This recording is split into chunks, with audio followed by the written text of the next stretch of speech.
Hello and welcome back to another video. And today's episode, we're going to quickly review England's somewhat questionable performance against Serbia in their 1-0 win in their opening game. I think England in the first half, first sort of 30 minutes, absolutely dominated the ball.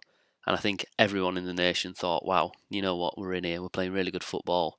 And you know what, we've actually got a chance here.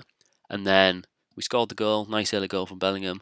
And then sort of the wheels came off a bit and we sort of just didn't really have control of the game like we did in that first 30 minutes, and we just never really looked that comfortable.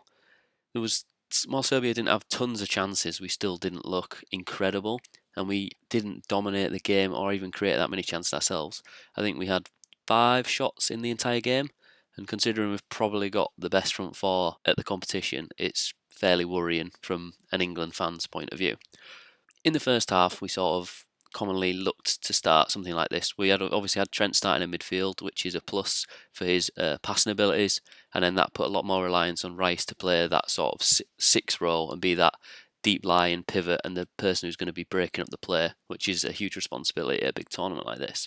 So in the first half, what we were doing really well is that obviously we always had Saka playing really high and really wide, and he had to play this position and stay as wide as he did, because obviously Foden, his natural position isn't really on the left out wide.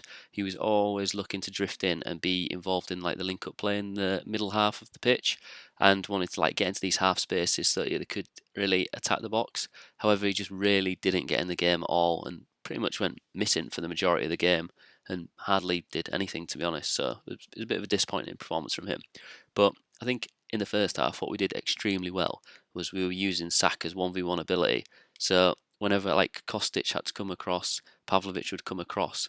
But Saka's 1v1 ability was always so good. He would easily get his beating of his man, and he had the pace for days against any of the fullbacks. And obviously, Walker is always willing to support and get in behind as well on that side. And I think it's a huge positive having Walker playing right back as opposed to maybe playing a five with him at right centre half, because he offers that support for Saka and will allow them little 2v1 scenarios where this defender will not know whether to go for Saka or try and cover Walker's run if he goes around the outside. Same with this sort of centre half, they have to pull across, but then they don't want to overcommit, so it's always got a nice little 2v1 scenario here. Especially in the first half, Serbia were a bit reluctant to get really tight to Saka because they knew that he was the better 1v1 dribbler and he would just get around his man. And for the goal, is exactly what he did. He sort of beat his man to the byline. It was run right to the byline, and then the defender got across just in time, maybe, but he managed to get his cross in. And then Bellingham sort of just drifted in at the back post and scored a really good header, to be honest. And I think that's another little tactical tweak that Southgate's made. So obviously we've got the really fixed positional play of maybe Saka and Walker, but then we had Bellingham in that first half. He just clearly had the free roam role and was literally running all over the pitch. And if you saw his heat map, it was literally him just touching the ball everywhere. He would just be picking the ball up, passing it off, and just looking to get the team up the pitch. And he was definitely England's best player on the night and deservedly the man of the match. In the first half, the way that we dominated the ball just really played into our hands, especially with Serbia having the likes of Mitrovic and Vlahovic up front. Mitrovic is a player that wants to get in the box and wants to be on the end of crosses that are provided by the wing backs, but because they just weren't getting on the ball, he was getting absolutely no service. So what we saw a lot of the time was that Mitrovic would like look to drop in and receive the ball to feet, and all this did was just create this like big overload in a condensed space for Serbia, and they don't really have the technical ability in order to play these intricate passes and play through the lines, etc. So I think that Mitrovic not just holding his position, sort of stretching the pitch, and it just creates more space in there for Serbia. But because he kept dropping in, it just meant that there was far too many players, and that England were really able to condense that area and control the ball, and it meant that we could win it back much easier. And Serbia wouldn't have nearly as much as a goal threat because they'd only have Vlahovic up front, and they needed that presence of Mitrovic up front against Gehi and Stones at all times, trying to pin his centre half and get the ball into feet and then look to move from there. And I think that really aided England in terms of how they wanted to just dominate the ball and not allow Serbia any chances, which in the first half did extremely well. I would like to just play a little shout out to Mark Gay, because I think they had a lot of sceptics and some critics in the past because he's never looked mega comfortable in an England shirt. But I think last night barring maybe one or two questionable-ish passes, he was one of the best players on the pitch. And he was undeniably, yeah, just played really well, looked really good on the ball, very composed, made some good tackles, dealt with the likes of Mitrovic and Vlahovic, two of like the more physical strikers. So yeah, really impressed with him. And I think, yeah, it's sort of kudos to him that Mitrovic was just looking to get the ball into feet as well, because he wasn't really getting anything out of Gehi in terms of those like 1v1 battles and duels. So yeah, really impressed with him. England in possession and the way they dominate the ball. I think that there is a massive weakness within the system, and it does rely on this left-hand side. So because we've started Foden, who, as I mentioned earlier, doesn't really naturally want to play out wide, he sort of wants to drift in and be involved in these half spaces and be involved in the middle of the pitch where he can have the most impact and link up with the likes of Kane and Bellingham. And I think that having Trippier in, yes, he loves to get forward, but the fact that we don't have a left-footed left back is a huge problem. So, for example, if Foden does have the ball out here, has it out wide, and he's sort of like looking to drift in, he's pulling that wing back in. And then, yes, Trippier will make those runs on the outside, but he's not left footed. So he would very, very rarely want to put that cross in first time, which Kane will inevitably be looking for. So what would happen is he would maybe get down to the byline, but then wouldn't look to cross it, and he'd just look to cut it back instead. And we definitely saw this in the Iceland game on a couple of opportunities where he could have played across on a couple of occasions, but instead waited and waited and delayed, and then just had to turn back instead. And I think it's just the complete opposite on this side, because Walker is willing to bomb on and he will get those crosses into the box. I think that this left side is a bit of a weakness for England, and I genuinely do believe that Southgate should have took Tyreek Mitchell, just because he's a left-footed left back, yes, but also he's been the only left back that's been fit for the entire season, and he's also had a really confident season. He's had the highest defensive tackle percentage win rate in the Premier League the whole season out of any defender. And I think it is a bit silly of Southgate to just neglect him, because there was a time in the game where we thought Trippier was injured and we would have been shafted realistically, because Shaw's not played enough minutes nearly to be just thrown into the championships like this. So yeah, I think that this left-hand side's definitely lacking something. And I think as well, sort of Southgate's substitutions as well said a lot about just how safe he still wants to play it, just bringing on Gallagher and Bowen in the second half. I still think we should have maybe just tried to push for a second goal and just killed the game, and he just played it way too safe. But I do genuinely believe that Foden might end up getting dropped next game, and maybe play the likes of Gordon, who's going to get at the defenders, carry the ball up the pitch, and then hopefully then he'll already have that link up with Trippier as well, so they know exactly what they're doing together. And we just sort of like that chemistry on the left-hand side, and it just sort of meant that everything was coming through the right side.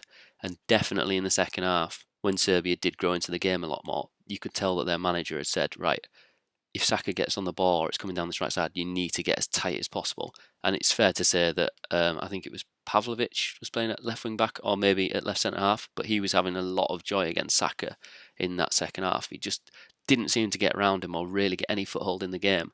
And I think that that's kind of like another really big warning sign for England, is that sort of when teams do sort of get on top of us, especially teams with wing backs, if their wing backs are playing like high and wide like this and pushing onto our fullbacks, we're just going to get dominated on the ball, because then we've got Saka's going to have to drop in to stop a 2v1 if, say, a striker comes across here, and then we don't have our attacking players in the best positions. And I definitely think we saw last night that our fullbacks were just getting pinned against wing backs.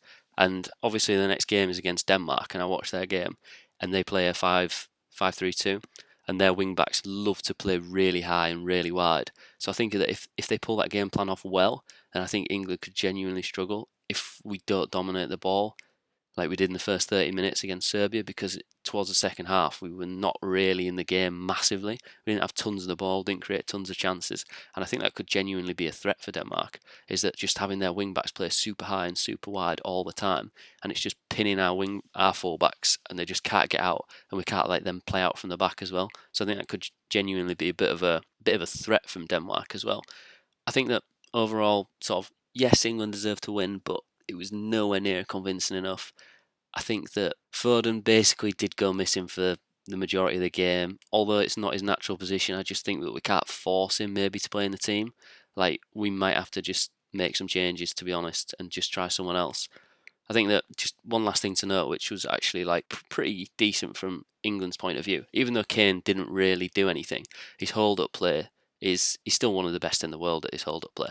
The amount of times that sort of Serbia would be happy to sort of just go man for man from kicks, and Pickford would just purposely hold onto the ball for as long as he could and just waiting and waiting and waiting, and then Serbia were happy to go for this little 3v3, but the amount of times that Kane would bring it down and just drive into the pitch a little bit and then just get brought down. I think in that game he got fouled 6 times, which just shows that like his hold-up play is really good, but while he's got that hold-up play, we still need to just think about how we're going to get our wingers involved as much as possible. And the ability to play down both sides is obviously a huge benefit. We saw with the Germany game that they could play down the right and the left and through the centre, so they can be attacking from any aspect of the pitch. And I just think that this England team just lacked a bit of something, just an injection of creativity down both flanks. Like Saka played amazing, but what if Saka's just getting man marked out the game or 2v1'd all the time? He's not going to be always able to be relied upon, and it falls upon the other players as well to try to get involved a bit more and just create more chances. So I think, yeah, it's a pretty worrying performance from England, really. Just sort of, it's just classic Southgate, just grinding out a win and hoping for the best, really. And I think if we played like that against better opponents, we would definitely get beat. So yeah, and this wasn't really much of an in-depth tactical breakdown of how we played and such, but I don't think there was really that much to go off aside from Trent starting in midfield, which is obviously a huge plus. Bellingham clearly being given that free rein to just drift around the pitch and pick up the ball anywhere. Saka obviously clearly being, well, he does it for Arsenal anyway, but clearly being told like you have to keep the width because Foden is not going to keep that, and it's just going to condense the pitch down if they both then start inverting a little bit. So Saka has to stay wide, which will allow Foden to drift in and get involved in play, but he just wasn't involved nearly enough. And I think, yeah, another big area, big weakness is having a right-footed left back, where that could cost us in the later stages of the competition.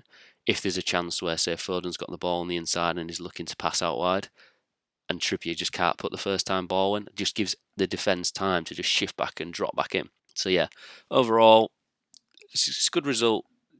I mean, England have only won one of their last 10 first matches in big championships. So yeah, I mean, fair play to them. They've now won 2 out of 11. But yeah, not massively good. And yeah, thanks for watching. And any comments or anything at all, please do not be afraid to put them in the comments. And yeah, we'll see you on the next one. Cheers.